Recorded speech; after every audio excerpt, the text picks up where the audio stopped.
बन्हू और सन्हू में बेजोड़ भय वधी बा। इसे पेचैल का फायदा? उनका तो फायदा तब न बा जब दोनों भाई में लाठी चले, कपार फाटे, दरखास्त पढ़ो, पुलिस आवे, मिसिल बने, मुकदमा हो। लेकिन जब वो लोग में कबो बिगड़बे ना करे तो कैसे हो? दोनों भाई में प्रेम इतना कि बुझेबे ना करे कि कबो अलगौजियो हुई। लोग कहे कि सन्हुआ का तीत लागेला तो बन्हुआ पानी पिएला। माने चोट चाहे केहू का लागे दुखाला दोनों भाई का। ना बन्हू कबो सन्हू के काम खोजस और ना सन्हू कबो बन्हू के, तो बिगड़ी कैसे? मालिक रहले बन्हू, सन्हू तो एगो कारिंदा रहले। दिन रात मेहनत करस, उपार्जन करस और रकम होखे तो बेचस बन्हू। बन्हू का एहू से मतलब ना कि भैया का करत अड़े। भैया चाहे लीक से लाख का देश, चाहे लाख से लीक, सन्हू का कोनो मतलब ना। लेकिन बन्हू सन्हू का बहुत मानस, बल्कि अपना से बढ़ के मानस। लेकिन नथुनी भाई माने पेचैल के भी तो अलगौजी करवावे में महारत हासिल रहे। अनासे लोग उनके पेचैल ना कहे। जहाँ ढुक जास विध्वंस कहिए के निकलस। कहे वाला उनके नीमन कहे, बाउर कहे, पेचैल कहे, कुचरा कहे, उनके कौनो मलाल ना। पीठ पीछे तो भगवानों के लोग गारी देला। घरे बैठल बैठल समूचा इलाका के एकदम सटीक जानकारी। 2-4 कोस की एरिया में सबके इतिहास, सबके काला चिट्ठा एकदम कंठस्थ। दुआरे हमेशा 10-20 आदमी के मजमा लागले रहे। नियम कानून और लगौला बझौला के कथा कहानी सुनात लोग के मनोरंजनों करत रहस। आपन कोनो काम ना और दूसरा के काम से फुर्सतो ना, यहन समाज सेवा। वो बेरा सस्ती के युग में 20,000 के बड़ी मोल रहे। बन्हू वो साल 20,000 रुपया के मीठा बेचले रहले और रुपया लेहले कहाँ धरी कहाँ उसारी, तलफल भइल एकदम बेचैन रहले। बार बार पॉकेट से निकालस, कबो ए पॉकेट में धरस, कबो ओ पॉकेट में धरस। हजारों को काम सोचस, घर बनवा ली, खूब नीमन नारसल एक जोड़ी बैल कीन ली, चांदी के जुआठ कीन ली, सोना के कंठा गढ़ा ली। सोचत पेचैल के लगे पहुँच गईले और वहाँ भी रुआब कम ना, 1000 को अकड़ा। जब बात चलल तो लगले कहे, ये रुपया में पहला काम तो एक जोड़ी बैल किने, दूसर काम के घर बनवाए, तीसर काम, चौथ काम, सारा काम जुड़ा गईले। लेकिन मुफ्त मशवीरा वीरन से भी तो भारत के धरती कबो खाली नहीं खे रहा। ओहू में पेचैल की मशवीरा के का पूछे के। कुछ जगह के चोट जगह पर मारे में उनके कोनो जोड़ना, यही के ऊ पढ़ाइए कैले रहले। खोजत खोजत आज तब मछरी हाथे लागल रहे। सुनते हथौड़ी हुमच देल, अरे कॉलो कॉलो, आज हाथ भीजल बा तो सब कॉलो। बैलो कीन ला, घरों बनवाला, लेकिन ओकरी बात फटकनाथ गिरधारी। यह नु काली अगर लोग लइका पूछिए कि हमनी खातिर का कैले बड़ा, तो जवाब का देबा? मुँह तो बवा जाए। देखा भाई, कमाइल गुण ना हा, बचावल गुण हा। 1 लाख कमैला और सब खा गईला तो का कैला? एकदम 0 भेल ली। लेकिन अगर 2 रुपया कमा के 1 रुपया खैला, बाकी बचा के दिन रात खातिर ध लेहला, तब बुझ कि ई तहार शुद्ध आमदनी है। पैसा रही तो सभे पूछी, ना रही तो केहू मुँह पर पेशाबो ना करी, आपन जमल को ना पूछी। हम तारा के ई कुल करे से रोकत नहीं खी, तू कर, लेकिन कालियों की चिंता चाहिए। पेचैल के बात गौर करे लायक रहे। बन्हू की आंख के सामने घाटा नाफा के सारा गांठ चटाचट खुले लागल और बातियों तो उनकी भलाइये के रहे। सही में वो अपने लोग लइकन खातिर कैल ही का बाड़े, ईमानदारी में जिंदगी गुजार देहले। इतना पैसा हाथे आयल और गई, लेकिन कतहूँ एको पैसा ना धैले। हे हाथे आयल और हो हाथे गई। ईमानदारी से आखिर उनका मिली का? पेचैल सही कहता है कि काली अगर सन्हुए बेईमान कहे लगे तो अपनी ईमानदारी पर उनका पछतावे न हुई। तनिए देर में बन्हू का आकाश पताल सगरों लौके लागत। जब खाए वाला खाता तब परोसला में कौन भी? पेचैल के मशवीरा के पिटारा खुलल, तब बात बन्हू की संस्थाने एकदम बैठक चली गई। बुद्धिमानी से काम ला बन्हू, तारा बैले न किने के बा? हाँ, बन्हू कहते। तब बैल के 1000 के जोड़ी मिली, 2,000 की मिली और 4,000 में तो नारसल जोड़ी मिल जाए। ना दाम के ओरबा ना माल के ओरबा, दाल में जितने घी डारा उतने नीमन। लेकिन एगो बात गांठ बांधेला कि नमूना बैलन में घाटा ही हुई, फायदा के गुंजाइश नहीं खे। खियौला में तनको कोताही पर टूट जाइए तो घाटा, उमर गिर जाए तो घाटा। घाटा के कई गो कारण बा, जबकि टूटहर बैलन में नाफा ना होई तो घाटा भी ना हुई। तनी मनी जूठा कठा लगार खियादा तो चुत्तर खिल जाई। फिर वो तो अपनों काम निकाल दी हैं और बेच दो पैसा मिलियो जाए। यही से अगर बैल लेवे के होखे तो 1000 से बेसी के जोड़ी ना, 1000 के जोड़ी ले लो और बाकी के कोऑपरेटिव बैंक में अपने नावे जमा कर ले रे बुर्बक, ना तो बाद में केहू पूछी ना। बन्नू का पेचेल के बात खूब बुझाई, एगो दूगो हलुक फुलुक सवालों कैले और बात नक्की हो गई। अरकट मरकट एक जोड़ी बैलो कीन के आ गई सन।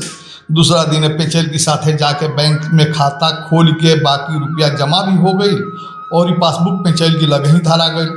अब का हो पैसा बचावल कौन जाओ।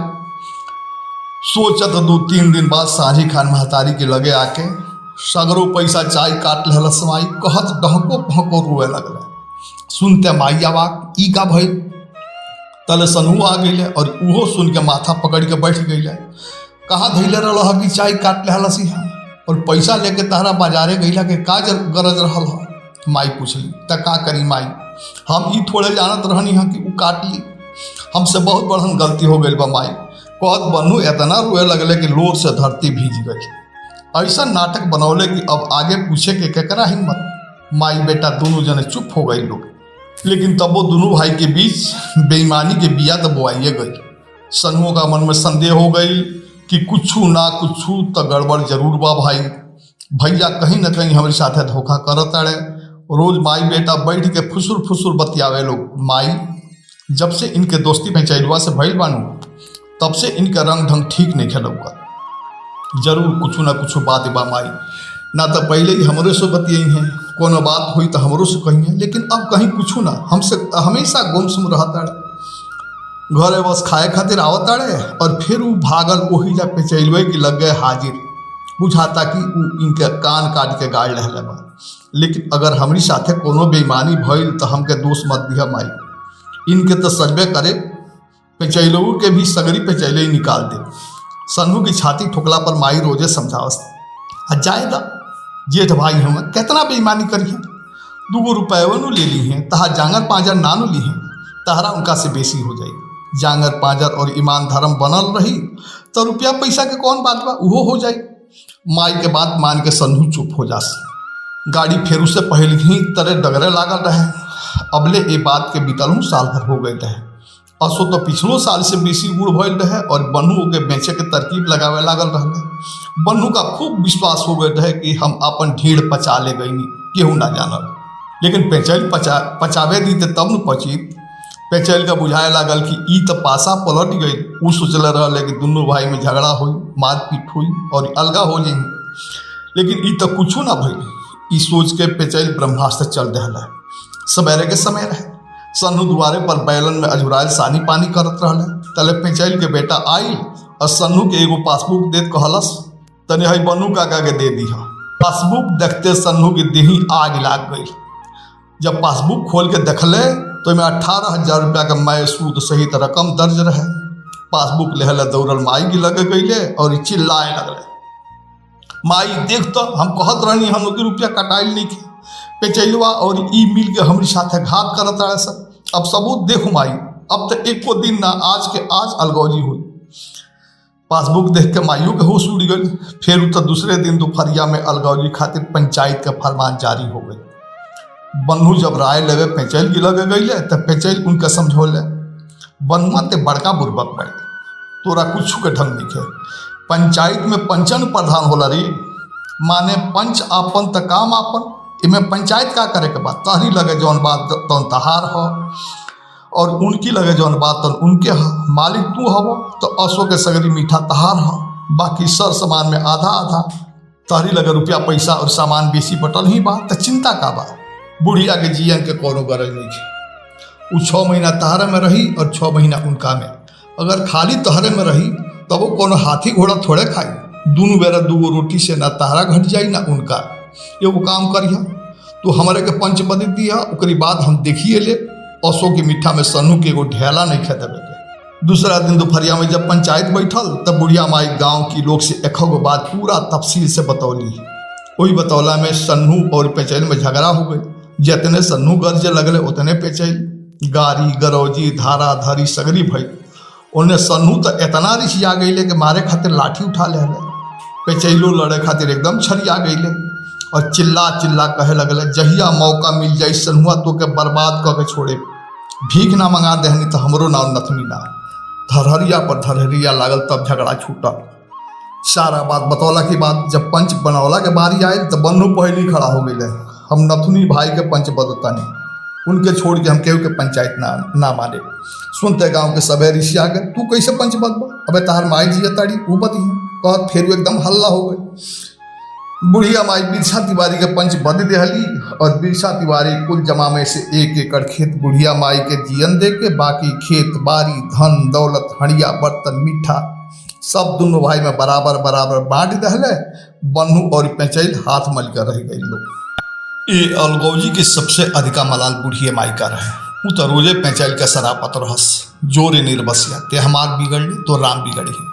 बुढ़िया के शराब सुन के पेचैल खूब हंसस और मने मन कहे लागस, अबहिन तो के का भोगौनी आगे भोगाए, तोरी मोला लाश के ना सड़ा देहनी तो हमरो नाम पेचैल ना।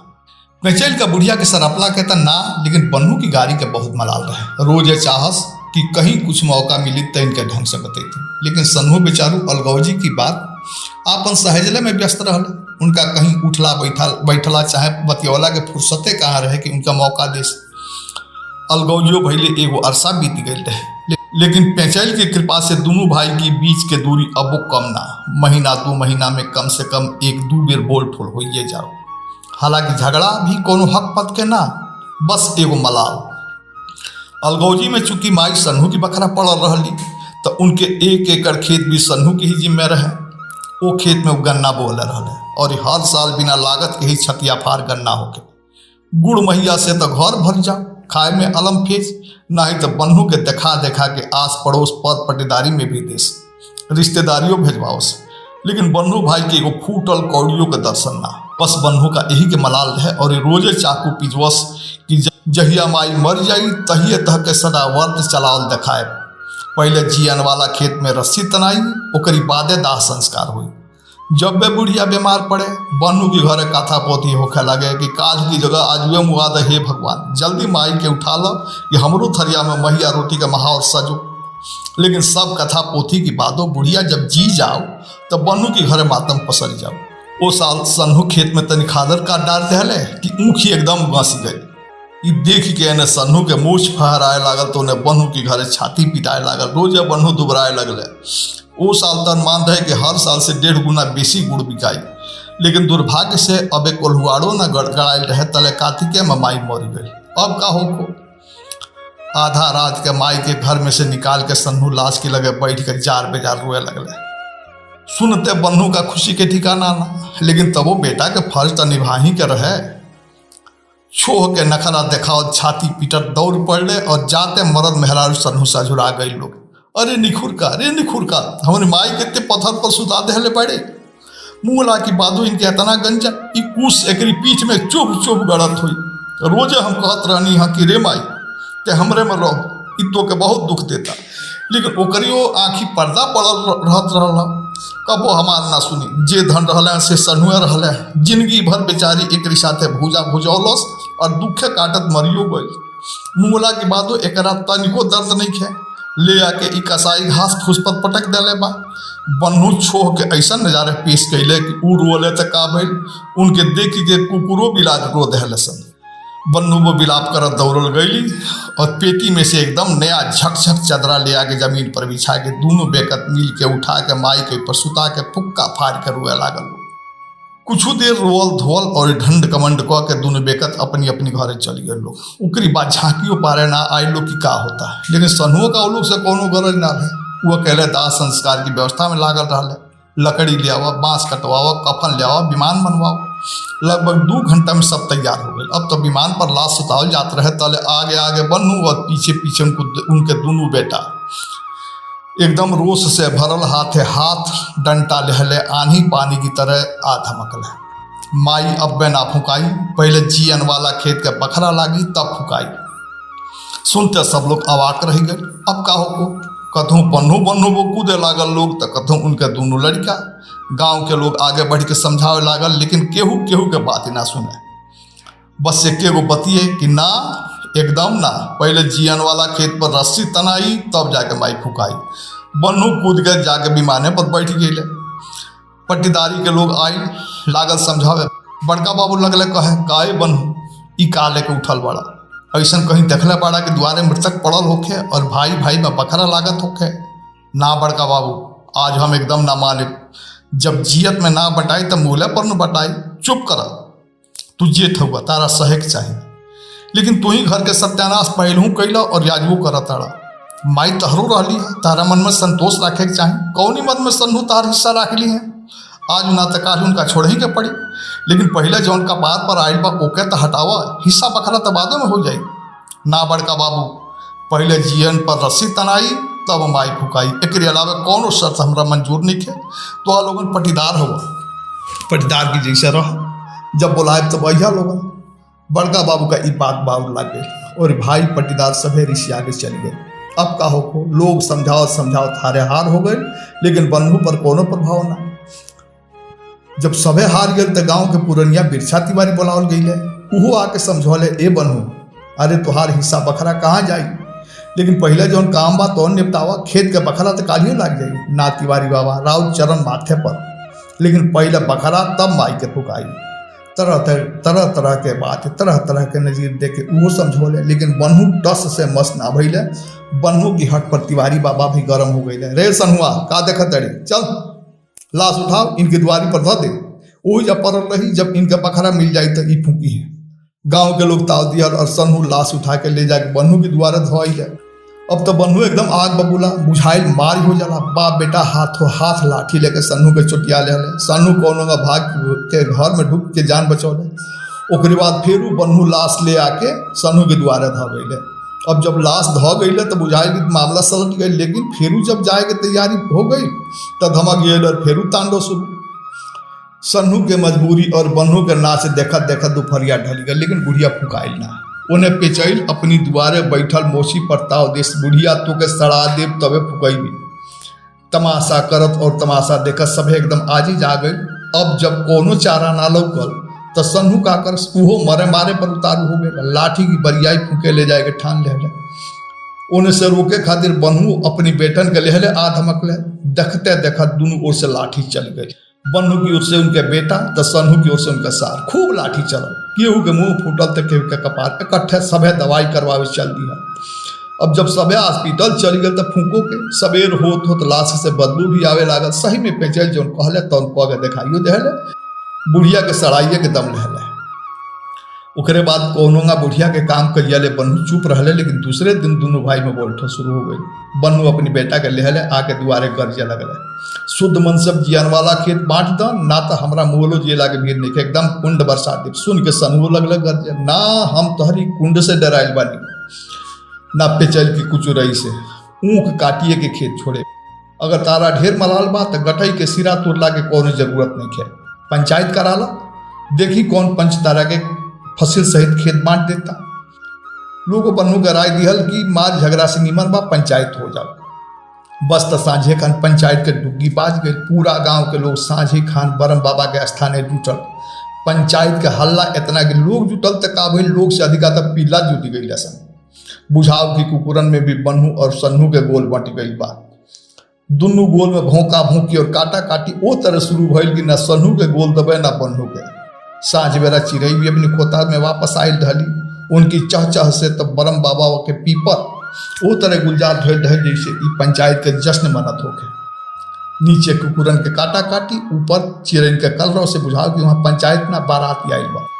गांव के संभ्रांत से लेके पुरनिया ले सभे जुटल रहे। सभे मने मन बन्नू के बाबूरे कहे कि बन्नू का ए तरह ना करे चाहिए। साल भर जब बन्नुआ फसिल से ले बा तो 2-4 दिन खातिर हिस्सा कैसन गन्ना काट के खेत बांट दी। लेकिन इस सरवा नथुनिया पे चल जब चले देव तब दिन रात बन्नुआ के कान भरत रहता और ई बुर्बक का कुछ बुझाते नहीं खे। वही की सिखा बुद्धि में पड़ल बड़े।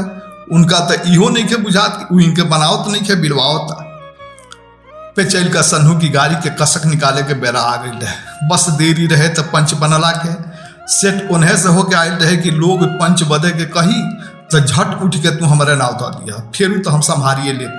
बन्नू पेचैल की तरकीब पर खुश इतना रहले कि आफर पर आफर देश नथुनी भाई अगर गन्ना सहित खेत हमरा मिल जाई तो ओई में असो जितना मीठा हुई ओई में तीसरी तहार हो रही। पंचायत शुरू भइल। बिरसा तिवारी कहे लगल, बनू काहे खातिर पंचायत जुटौले बाड़ा?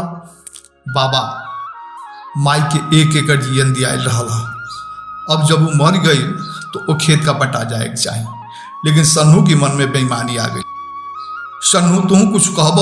तिवारी बाबा सन्नू से पूछ रहा। हाँ बाबा, साल भर फसिल के पोसनी पटौनी खादर लादर दियनी हम, और तैयार भइल तो अब कैसे बांट दी? हम गन्ना काटिए के खेत छोड़े, बाकी पंच जौन कहिए हमारा कोनो उजूत नहीं किया, मंजूर बा। का हो बन्नू? सन्नू तो ठीक है कहता रहे। ना बाबा, उनके बाद हमारा मंजूर नहीं किया। अब जब पंचायत होते बात हो जाओ, हम पंच नथनी भाई के बदतानी। बन्नू एक सांस में सब बात बोल गई है। लेकिन तू कैसे पंच बदबा? जब तोहरे और ई पेंचाइल का सब कहले बगैर रहल हो तब पंचायत काहे जुटौला हो? कहले रहता लोग गांव के लोग जे के कही ऊ पंच बदी। सुनते पूरा पंचायत के लोग हंसे लागल। उकरी बाद बिरसा तिवारी पंचायत के लोग की ओर घूमले। के पंच बदी? बन्नू की सन्नू? रौरा से मैं बताई। पंचायत के लोग एक बेर बोल उठल, सन्नू। बन्नू सुन लिया, पंच सन्नू बदी हैं। बन्नू बेचारू निराश हो गए।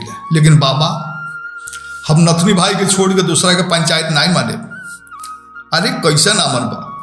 गांव से बाहर नहीं खानो। चलो सन्नू बोलो, तू के पंच बदतड़ा?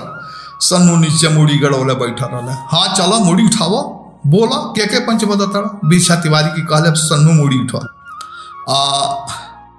भाई जब दूसरा के बातियां न मनी है तो हम के पंच बदी पेचैले के बदी देता नहीं, वह जौन कहिए तो मान ले। सुनते सभे अवाक रह गई। लेकिन उन्हें बन्नू के दिल बाग बाग, हाँ हाँ हाँ ठीक बा हम मान ले। बन्नू के चाहल बात जब पूरा भइल तो उनका खुशी के ठिकाना ना। अब तो आधा गन्ना हमार और आधा तहार। अरमान पुरला की खुशी का होला उनके चेहरा पर साफ साफ झलका लागल। एने सन्नू के पक्ष में हताशा के लहर दौड़ गई। ई का कैल सन्नू? बिलारी मछरी और गोरी नू पेचैलवे के ई सगरी करा धरा बा और तू वही के पंच बना देहला। पूरा पंचायत में खुशबू शुरू हो गई। सब सन्नू के मने मन कोसत लागल पेचैल के मुंह ताके। लेकिन पेचैल पंच की कुर्सी पर अपन नाम सुनते सुम गुम हो गई। जुबान ओ तरह बंद भइल के मुंह में बकारे ना हिलौले ना हिलस।